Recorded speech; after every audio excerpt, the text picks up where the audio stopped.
A deadly landslide triggered by days of rain in Alaska. The forecast calling for even more rain as we track the threat of new landslides. I'm Gadi Schwartz, and this is Stay Tuned Now.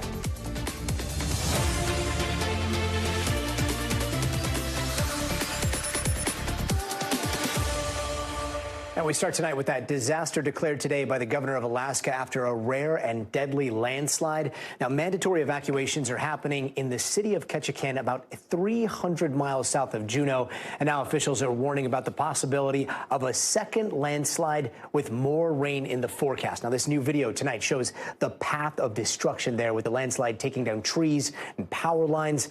We know that one person was killed and 3 others hurt, and Alaskan officials are saying all residents that live in that slide area have been accounted for. NBC's Dana Griffin joins me now. Dana, how worried are they about a second landslide?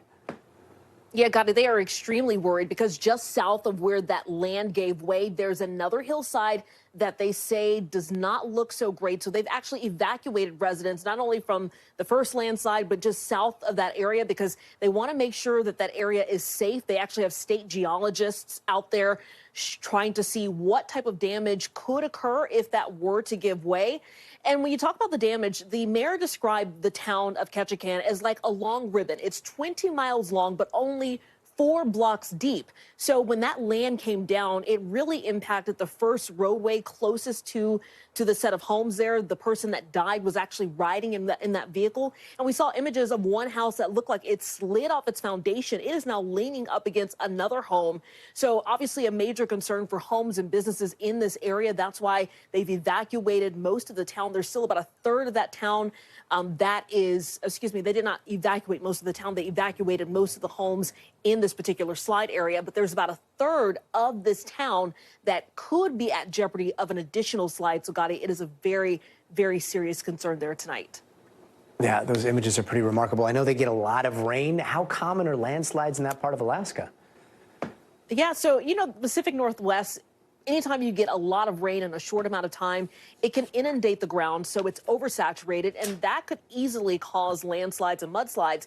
It's not uncommon for the Pacific Northwest, but the mayor says for this area, they have not seen a landslide like this in his lifetime. He's 65 years old, so for him, he says this was pretty rare for us. He says when the slide happened, he could hear the grumbling, you could feel it. It almost felt like an earthquake in this area, so it probably caught a lot of people off guard. They've had several people evacuate to a local high school. Others are staying with friends and families just to make sure they are not in the area. They are, this is a popular place for people that come on cruise ships. So it's a beautiful place, but for the people that live there, this is a major chunk of their infrastructure that has been impacted, including several roadways. So right now, again, they are working to figure out how safe that area is. They probably want it to dry out a little bit before they send people back home and make sure another slide like this does not happen. Gadi? Fingers crossed. Dana, thank you.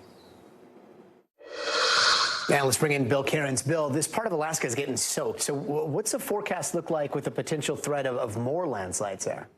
Gadi, this is a rainy area. I mean, this is the coast of the Pacific. You think of the Vancouver Island, Seattle area. It gets a lot of rain. So it's going to rain again this week, and possibly even hard rain. It's going to be a close call towards the middle of the week. So here's your geography lesson. There's Anchorage, there's Juneau, there's Ketchikan, one of the southernmost cities in Alaska. And you can see the bright white clouds from the storm over the past weekend has exited. The cold front has moved through. So they get a little break. And they did have a little over 2.5 inches down at the international airport. Of course, higher up on the mountain where the landslide occurred, they probably had more rain than that. But this is a rainy area. I mean, they typically get 10 inches of rain each August. So this isn't like shocking for them to get this amount of rain. So it'll be interesting to see what they say the actual cause is. We know, the thing that actually happened was the rain, but maybe there was other problems along with it. Here's the rainfall forecast over the next 5 days. When you see the dark reds around Juneau, that's 3 inches plus. Ketchikan is down here kind of in the yellow into the green. If they only get a ½ inch to an inch, I don't think it'll cause too many more problems. But you can see how close of a call it is. If that shifts a little more to the south in the next couple of days,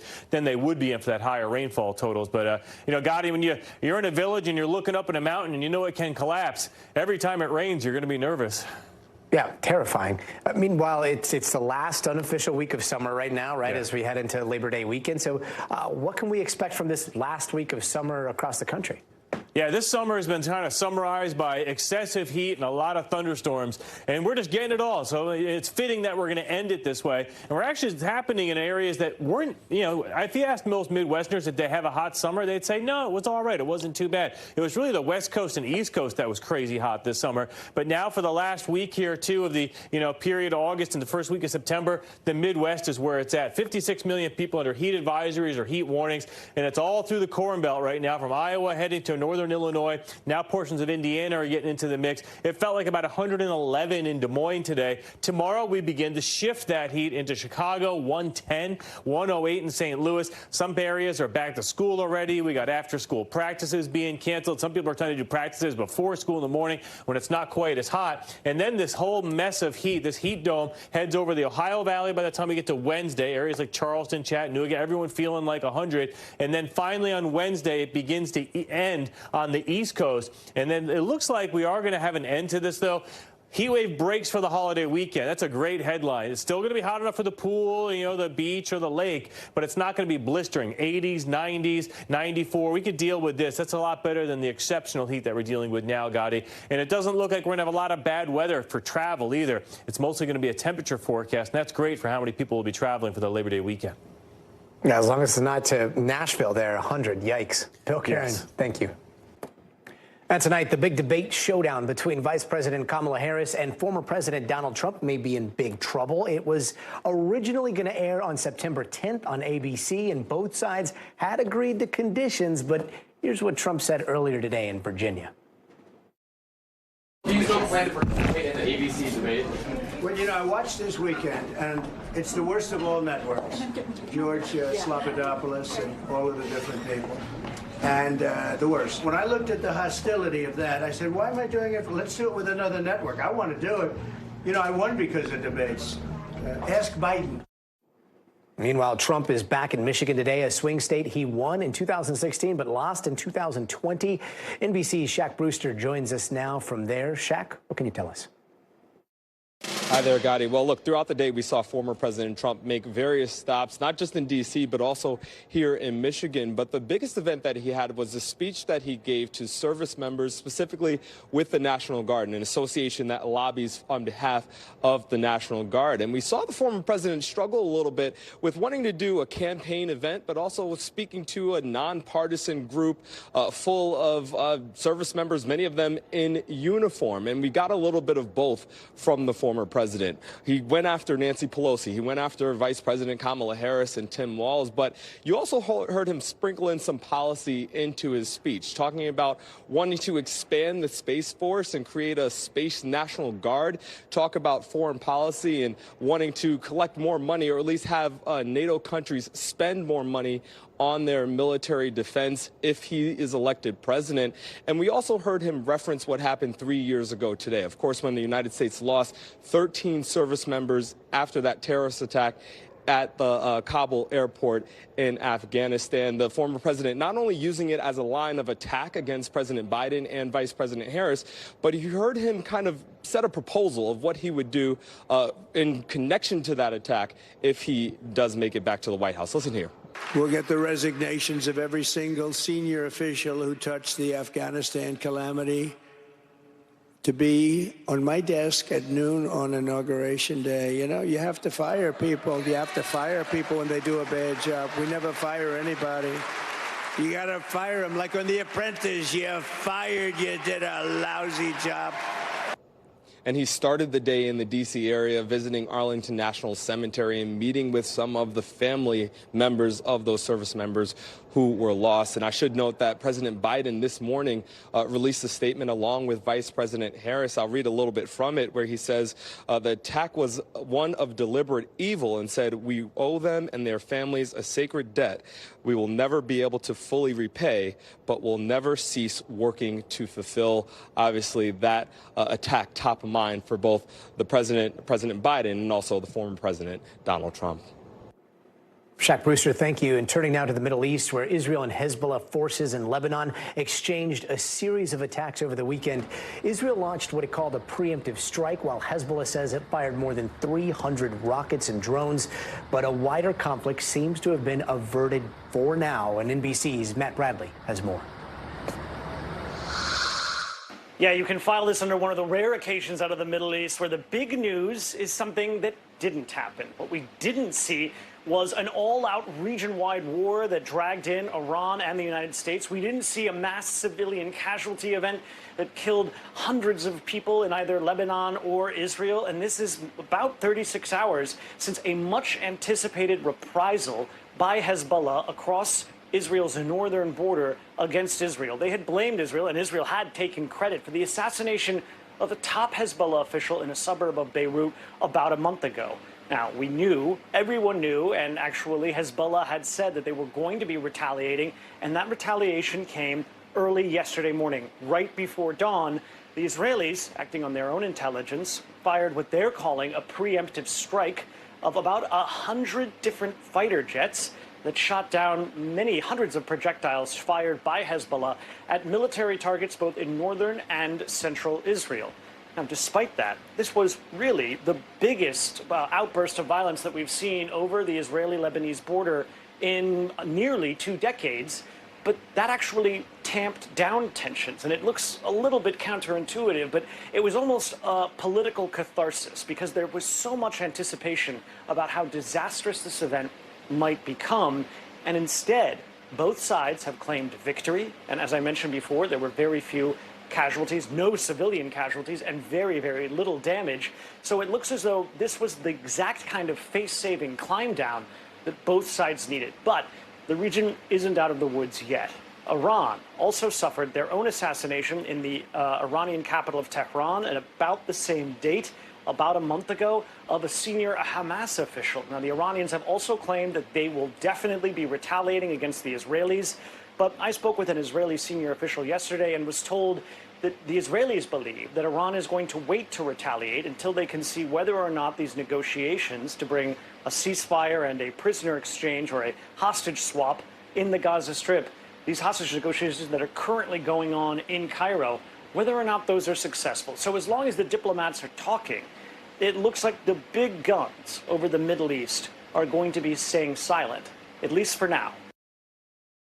And now the latest in the war between Russia and Ukraine, as Moscow has now launched more than 200 missiles and drones earlier today across a large portion of Ukraine. That attack damaging energy facilities and sending Ukrainians into shelters underground.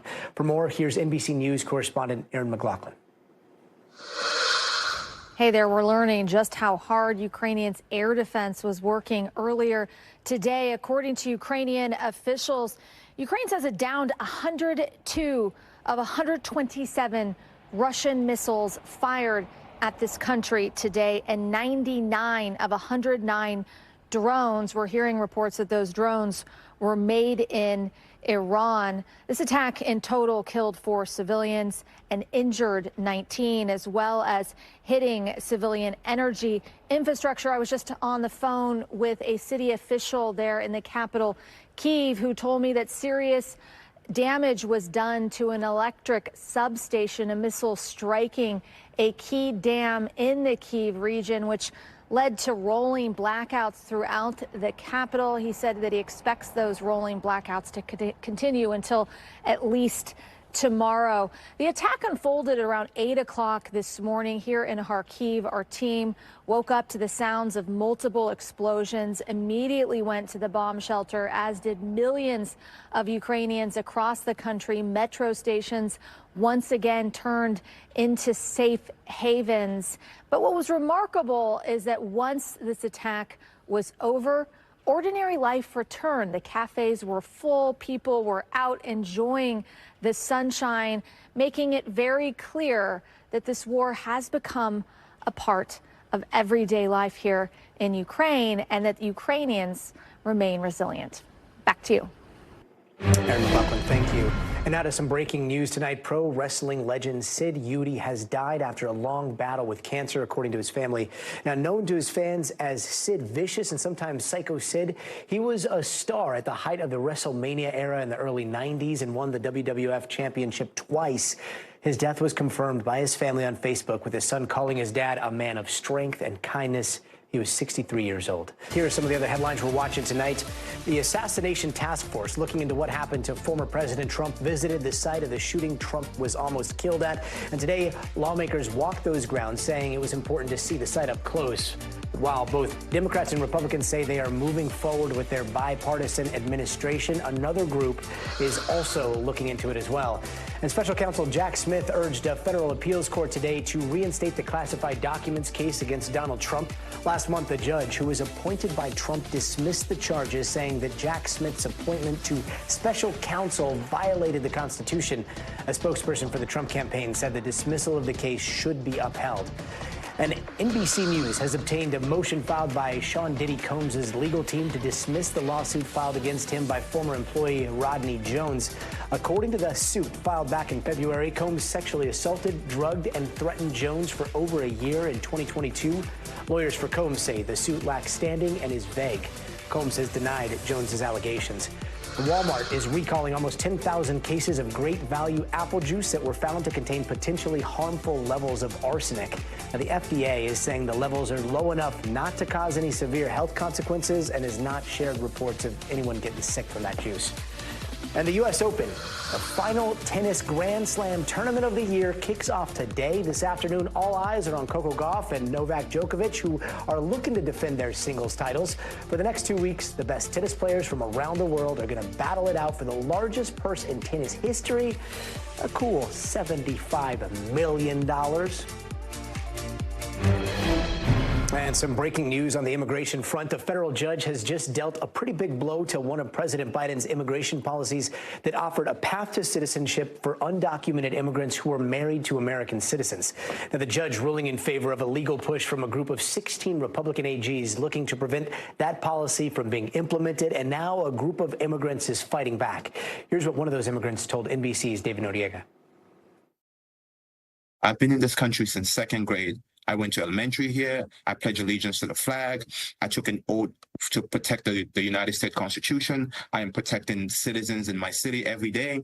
So what harm are you facing when I'm paying taxes? How is Texas or any states showing harm in here when it's all benefit that spouses of U.S. citizens are contributing?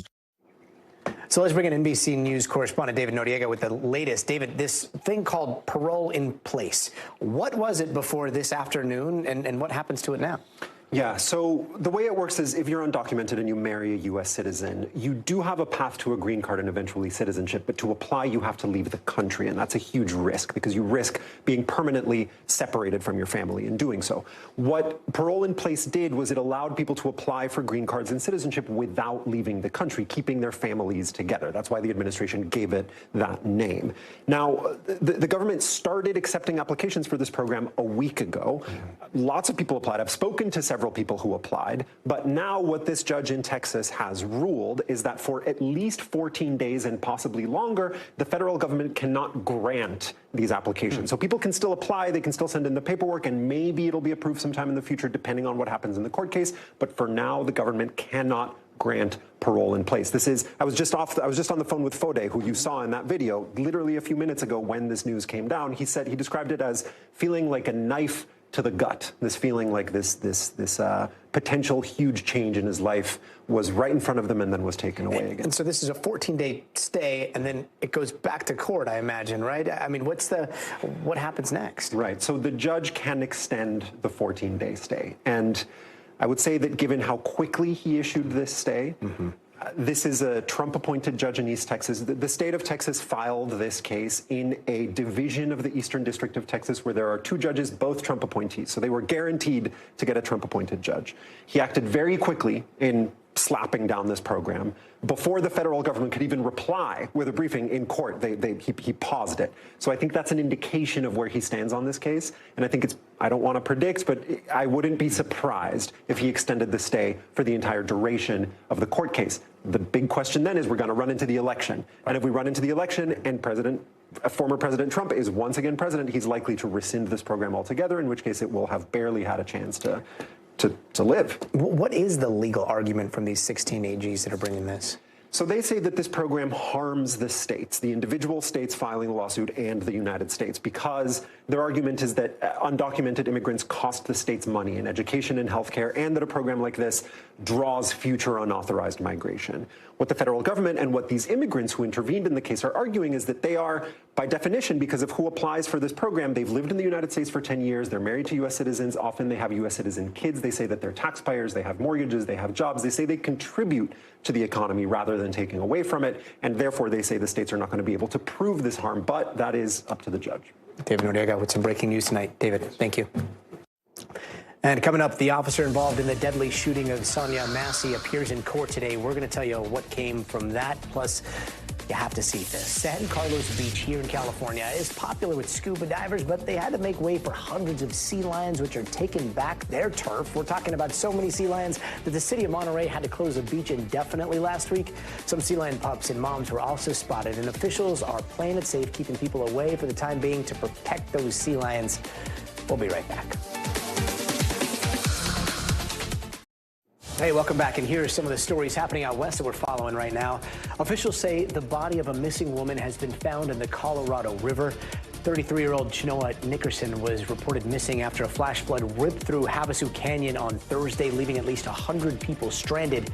Nickerson and her husband were hiking in the area when they were both swept away by the fast-moving water. Rafters were able to rescue her husband, but they just couldn't get to her in time. And Burning Man organizers say a woman died on the first day of the 2-week event. So far, no cause of death has been released, and it's under investigation by the sheriff's office, who identified the woman as a 39-year-old named Kendra Fraser. It comes after rain and flooding delayed festival goers from entering the playa for about 12 hours, which reminded a lot of burners of last year's muddy end. And California Highway Patrol got a surprise over the weekend after breaking up a side show of around 500 cars blocking traffic Friday night. One of the cars doing donuts in the roadway and shining a laser pointer at the cops led CHP on a chase after refusing to pull over, and all 4 people inside that car were eventually caught. But the big shot came when cops searched that car and found that 10-foot python. Yeah, cops snapped a slithery pic before it was returned to its criminally charged owner. And the ex-deputy charged with the killing of Sonya Massey is trying to get out of jail ahead of his trial. Today, lawyers for the former officer, Sean Grayson, say they are appealing the judge's decision to keep Grayson behind bars. Now, Grayson has been in jail since his arrest on July 17th, a little over a week after Grayson shot Massey to death while responding to her call for help inside her own home. Grayson has been charged with first-degree murder and has pleaded not guilty. NBC News correspondent Maggie Vespa has more on what else went down in the courtroom. Former Illinois Sheriff's Deputy Sean Grayson remains behind bars ahead of his first-degree murder trial, and the start date of that trial is TBD at this point. So right now, his defense team is appealing the judge's decision and trying to get him out of custody before the trial starts. That was kind of briefly acknowledged inside this courtroom today. The defense team telling the judge they assume he's aware of their appeal to a higher court. And once that was kind of set, everybody moved on to 2 motions in particular. Number 1, the defense team also filing a motion tied to media coverage of the case, especially once the trial gets going. So that presumably is tied to something like limits on cameras in court or things like that. Number 2, they also filed a motion basically asking for more time to sift through and review discovery in the case. The judge granted that motion and continued the media motion until the next court date, October 21st at 9 a.m. We should point out dozens of family members and loved ones of Sonya Massey, the 36-year-old mom of 2 who was killed in her own home by Sean Grayson. It was caught on body camera video. Dozens of them were inside that courtroom today. They told us they want to be at every single appearance, every single court date, no matter how procedural it may seem. Afterward, her cousin talked to me about how it felt when she heard Sean Grayson was trying to get out of jail pre-trial. Here's what she said. I couldn't even believe that he would even think that it was okay to even ask that. Are you serious? You want out? For what? And all you had to do was just leave her door after you seen there was not no problem, and you didn't. You wanted to know her name. You wanted to walk into her home. You know, why? I also spoke with Sonya's cousin about another headline that's kind of come out of this case recently, and that's Sangamon County Sheriff Jack Campbell stepping down from his position roughly a month after Sonya Massey was shot and killed. And her cousin told me that actually infuriated her when she heard that, because she said, I can't believe It took an entire month. Back to you. Maggie, thank you. And breaking news to tell you about Travis King, the American soldier who ran into North Korea on foot back in 2023, is expected to plead guilty to a handful of charges, but his lawyer says he will plead not guilty to the remaining 9 charges. Now, he's expected to enter his guilty plea on September 20th at a general court-martial where King will explain what he did and answer a military judge's questions and be sentenced. And some people in Massachusetts are being asked to stay indoors after a rare but deadly mosquito-borne disease was recently discovered. And it comes as Dr. Anthony Fauci recovers from a recent bout of West Nile virus that had him hospitalized for days. NBC News correspondent Rahima Ellis has the story. Tonight, Massachusetts communities are taking precautions, with spraying set to get underway this week. Specifically, areas like Plymouth and Worcester, labeled high risk for the spread of mosquito-borne virus, Eastern equine encephalitis, also known as EEE. I always use bug spray, and, if I'm outside late at night, I try and cover up. Plymouth Health Commissioner Michelle Brady says it's rare but dangerous. It is very serious. Even those that survive, neurological disorders and many health complications can happen from EEE. And so far, one reported case in a person. An 80-year-old man was diagnosed with the first human case of EEE in Massachusetts since 2020. Cases also popping up in Vermont and New Jersey. Symptoms range anywhere from nausea, very much like flu-like symptoms, but it can be nausea, dizziness, headaches. The new concern over viruses spread by mosquitoes comes as the West Nile virus hits 31 states nationwide. One of those cases, infectious disease expert Dr. Anthony Fauci, recently hospitalized with the virus, now recovering at home. Experts say simple precautions include wearing long pants and long sleeves, using mosquito repellent, and removing any containers with standing water. Back in Plymouth, officials worried after a horse testing positive, parks closed to all outdoor activities from dusk until dawn, when mosquitoes are most active. Authorities say if you are bitten by a mosquito and flu-like symptoms occur within 2 to 10 days, you should check in with your doctor. Rahima, thank you. And with the rise of new popular weight loss drugs and their often high prices, some are turning to cheaper copycat versions. But are they safe? Well, NBC News correspondent Stephanie Gosk has that story. In this office park on Long Island, pharmacists are producing one of the hottest commodities on earth. Not popular weight loss drugs Wegovy or Zepbound, but medications they say are, in FDA terms, essentially a copy. What does essential copy mean? Well, the formulation actually comes from the manufacturer. It's in the package insert. It's a recipe. It's a recipe. That recipe mixed at hundreds of compounding pharmacies like this one nationwide, using ingredients purchased from FDA-registered manufacturers. And this is semaglutide powder? This is semaglutide powder. This is exactly what it looks like. How are you allowed to do that if there is a patent on these drugs? The FDA allows for this. If a patient needs the medication and it's on shortage, the only way they're going to be able to get it is to come to a compounding pharmacy and let the pharmacy make it for them. It's a little understood part of the multi-billion-dollar weight loss drug industry.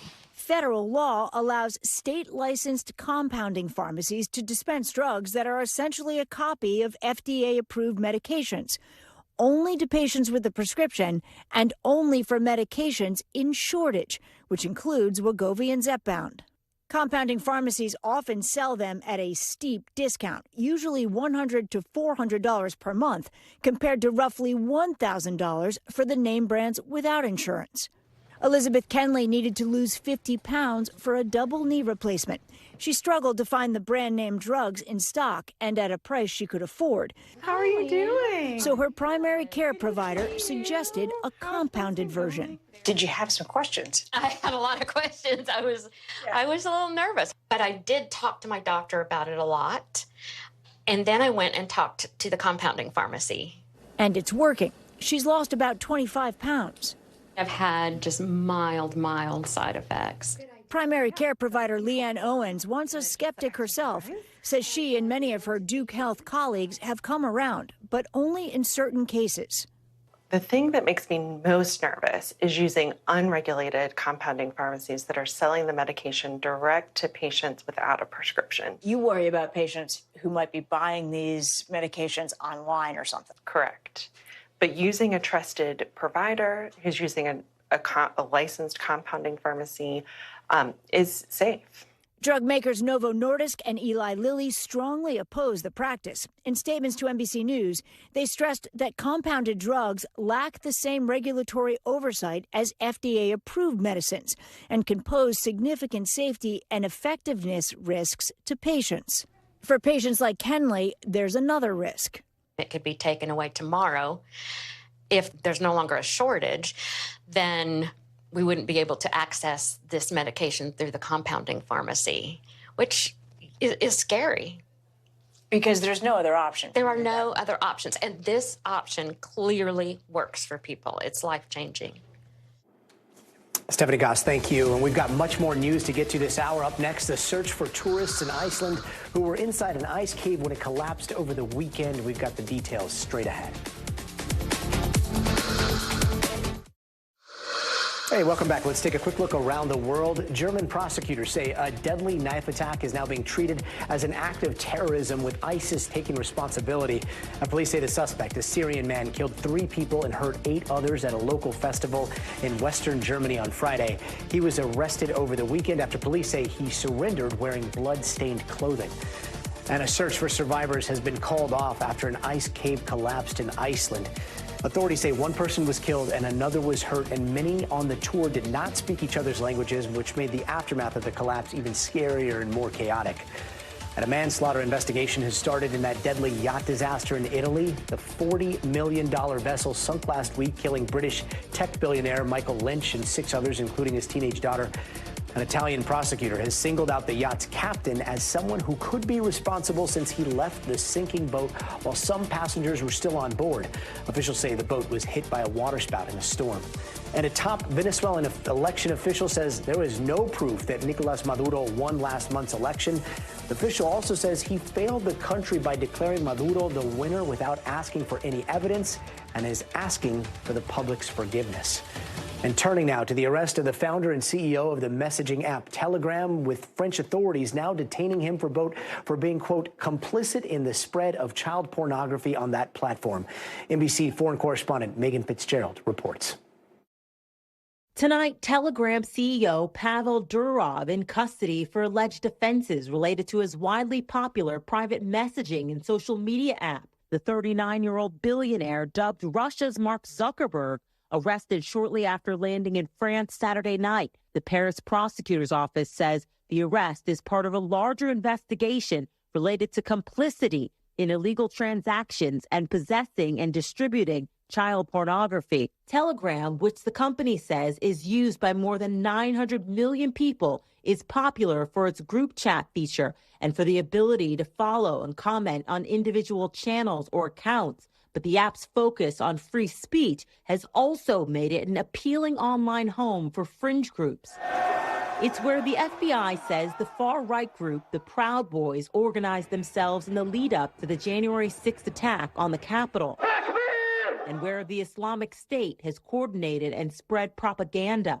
Specific charges against Durov are still unclear, but the arrest has sparked outrage from prominent figures, including Elon Musk, who wrote #FreePavel on X, his platform where he's adopted a similar free speech approach. U.S. tech companies like Google generally comply with lawful court orders from other nations requesting user data of people suspected of crimes, something Durov, a dual French and UAE citizen who runs Telegram out of Dubai, usually ignores. For me, my number one priority in life is my freedom.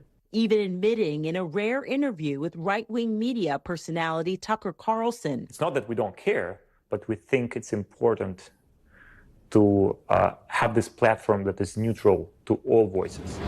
In Russia, where the messaging app is extremely popular, some locals, like this man, saying they believe Durov was arrested for his support of free speech. French President Emmanuel Macron quickly responding to the backlash, saying the arrest was not politically motivated, adding in part, quote, France is more than anything attached to freedom of expression and communication, innovation and entrepreneurship.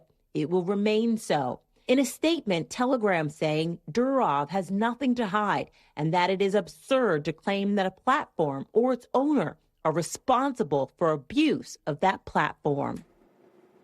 Megan, thank you. Before we go, it is time for the future of everything. And tonight, we are talking to the man who might have started the biggest push for UFO answers we have ever seen. And what he's now saying in a new book will have you asking a whole lot of questions. We're going to do our best to get them answered by former Pentagon insider Luis Elizondo himself. So stay tuned.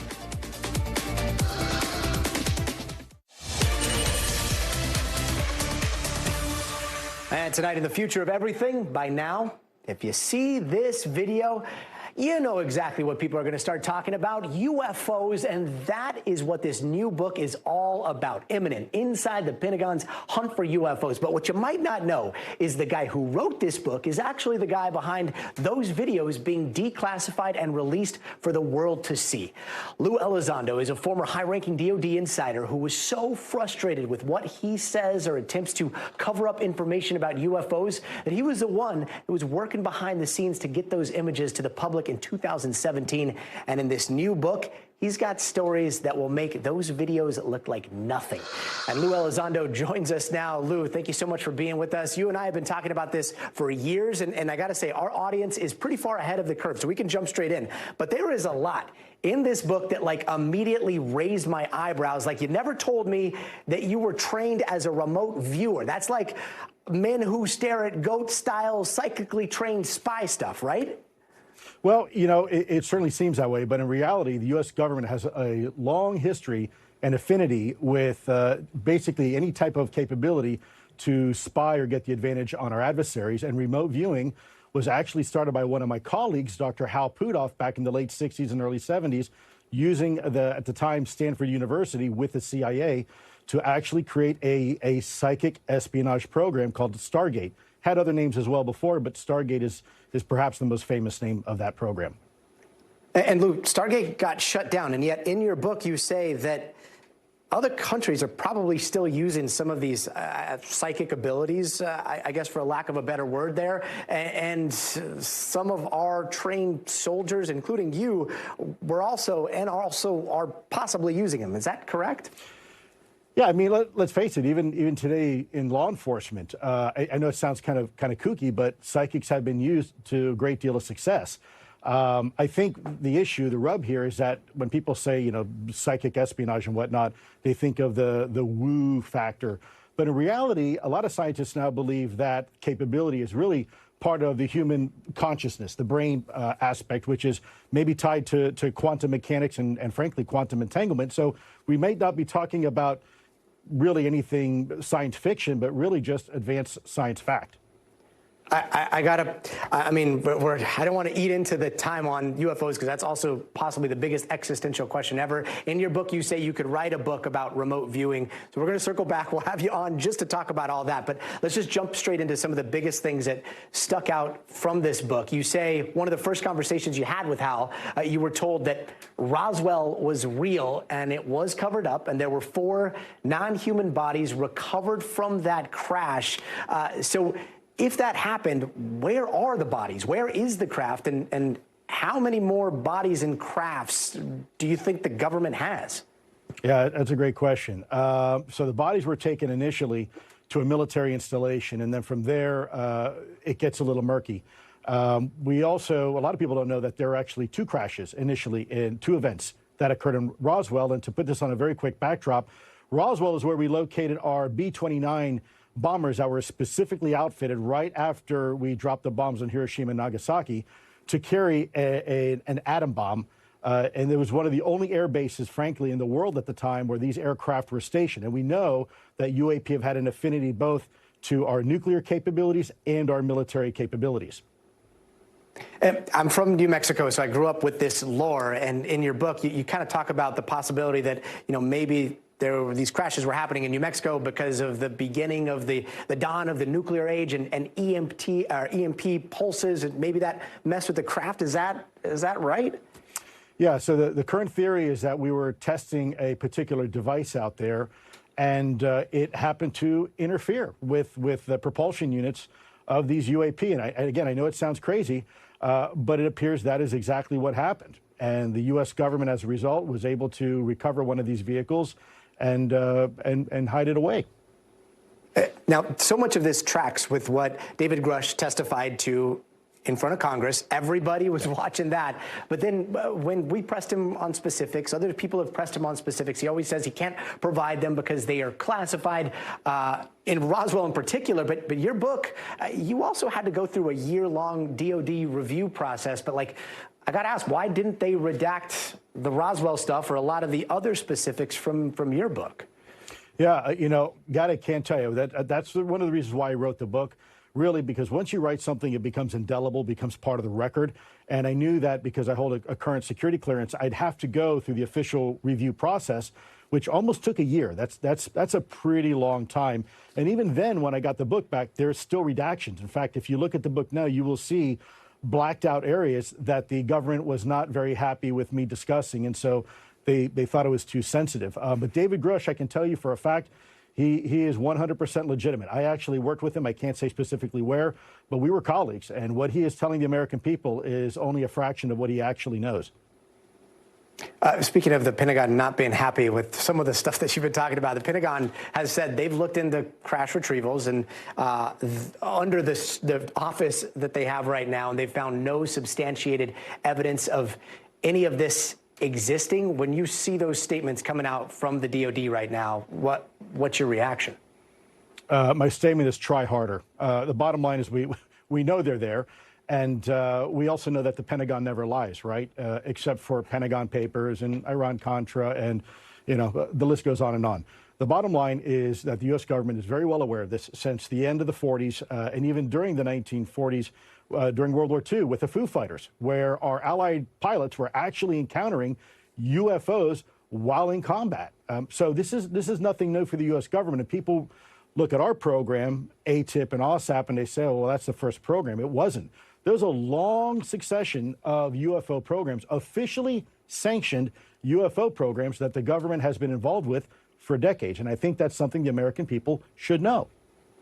And talking about what the American people should know and what's true and what's not, I mean, in your book, you were alleging that UAPs can hurt people, and you even describe reports of people being burned, people possibly dying, alien implants that have been removed from human bodies. Those are terrifying things to read about. And yet, what is the evidence? So keep in mind that our program was really focused on military eyewitness accounts, military capabilities like gun camera footage and radar footage. We weren't really interested in the civilian data too much, at least not my effort. You know, these anecdotes where grandma maybe saw some lights in the backyard, that wasn't our focus. We're talking about trained military observers with some of the best, most capable, sophisticated technologies that's out there, radar, gun camera footage, and other capabilities I really can't talk about, all collecting information at the same place, at the same time, under the same circumstances, saying that's a real thing. And by the way, it can outperform anything we have in our inventory. And Lou, I got to say, if I was a government-trained spy that had possible psychic abilities and was able to remote view, and I was looking into all this stuff, like one of the first things I would probably do, especially even if I left the government, was to sit down, use whatever abilities I had to remote view myself into a UFO. Have you done that? No, and frankly, I never said I was a good remote viewer. I was taught early on some techniques by one of the top Army's remote viewers, wonderful gentleman, very, very gifted. Sadly, I was not that gifted, but it turns out that a lot of people have that capability. And it's really, I think, once you talk to some of the scientists, you realize it's not paranormal like people suggest it is. It's probably just some sort of latent capability that humans have had for a very long time before we really were able to verbalize communication with one another, and it became very sophisticated. Dogs, for example, when they come across and they see each other, there's some sort of nonverbal communication, and some scientists are speculating maybe that's a form of, you know, we call it psychic, but in reality, it's just a normal part of human interactions, and a lot of people can do it. Lou, we didn't even get into the orbs that have been harassing you and your family. I mean, there's so much other stuff in this book. So I hope you'll be back on the show. We really do want to delve as deeply into this as we possibly can. But for now, Lou, thank you so much for joining us tonight. Gadi, my honor and privilege, and thank you for doing what you do. Sure. And breaking tonight, SpaceX is delaying the launch of its much-anticipated mission Polaris Dawn. A ground-side helium leak has delayed the launch until Wednesday at the earliest. Now, SpaceX says its spaceship and capsule remain healthy. Polaris Dawn is aiming to become the first-ever commercial spacewalk led by private astronauts, not professionals. And once it does launch, the four-person crew will reach a higher altitude than any human since the Apollo era. At an orbit of almost 900 miles above the Earth, that'll be 3 times higher than the International Space Station, making history in the process.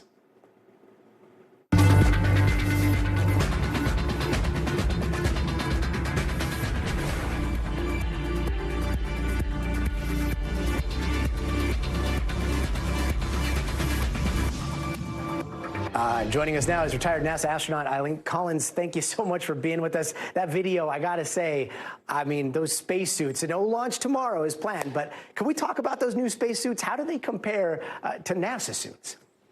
Yeah, you bet. Well, first of all, remember there's 2 different kinds of spacesuits. So the one astronauts use for launch and entry, and the other is for the spacewalk. And now the one they're using on the spacewalk for SpaceX is very different from what NASA uses on the space station. Just one example is the space station astronauts have that great big backpack, which has their oxygen, their cooling, their electronics, and communication. Whereas SpaceX, the suit's a little bit simpler, and they'll be using an umbilical for those life support type needs that they're going to have. The suit has never been used before on a spacewalk, so this is something I'm going to be watching very closely, and we hope that it's very successful, and of course that they have a very successful spacewalk. And among the experiments is going to be radiation exposure, because in just like a matter of hours, those astronauts are going to be exposed to months worth of radiation in just a little bit. So you hope that those suits are perfect, right? So can you tell us a little bit about that radiation exposure? Yeah. Well, you mentioned the higher altitude. First of all, they're going up to, well over 800 miles. They're going into the Van Allen radiation belts, as well as going through something called the South Atlantic anomaly. So they're going to be receiving much more radiation than the astronauts on space station normally get. They're not going to stay up there that long. They're coming down to a lower altitude to do the spacewalk. And that's a good thing, because we don't really understand the effects of space radiation on the human body. And of course, you can't really do experiments on that. So they're going to be taking data, and it's important for long duration spaceflight that we understand what's going on in the radiation environment and the effect on our bodies. And how is this mission going to lay the groundwork for the future of space travel to the moon, to Mars, and hopefully interplanetary beyond? Yeah, sure. That's what really excites me. We're all looking forward to the United States and international partners building a space station at the South Pole of the moon and eventually going on to Mars. So this mission will bring in more operational experience with our private company partners, more astronauts, flight controllers, engineers are going to get more experience. So the United States needs to fly more, because as we fly more, it'll get cheaper, it'll get safer. And of course, it is laying the groundwork in many different ways to get that space station built on the South Pole of the moon. And remember, we're in a little bit of a space race with China to do this. So it's going to be interesting as the years go by. And speaking of space races, and speaking of those new, very cool spacesuits, the next mission that SpaceX is going to be launching up, are they going to be taking extra spacesuits to the International Space Station to make sure that there's a compatibility between Dragon and the suits that the astronauts have right now? Yeah, that's a good question. So there's a separate SpaceX mission that will launch in September. Looks like they're only going to send up 2 astronauts, because that capsule is going to bring home Butch Wilmore and Sonya Williams, who were only supposed to spend a week or 2 up there, and now they're going to end up spending 8 months. So their spacesuits will be brought up on that mission. And of course, they can, if in case of an emergency, Butch and Sonya can come home on that Boeing Starliner. But the plan instead is to bring them home on SpaceX, which has a lot more operational experience behind it, and we know it's it's not quite as uncertain as what we are worried about with the Boeing spacecraft. Well, they will be appreciating those new threads. Thank you so much, Eileen, for joining us tonight. Yep, thank you. And that does it for us tonight. I'm Gadi Schwartz. We'll see you here tomorrow, but until then, stay tuned now. Thanks for watching. Stay updated about breaking news and top stories on the NBC News app or follow us on social media.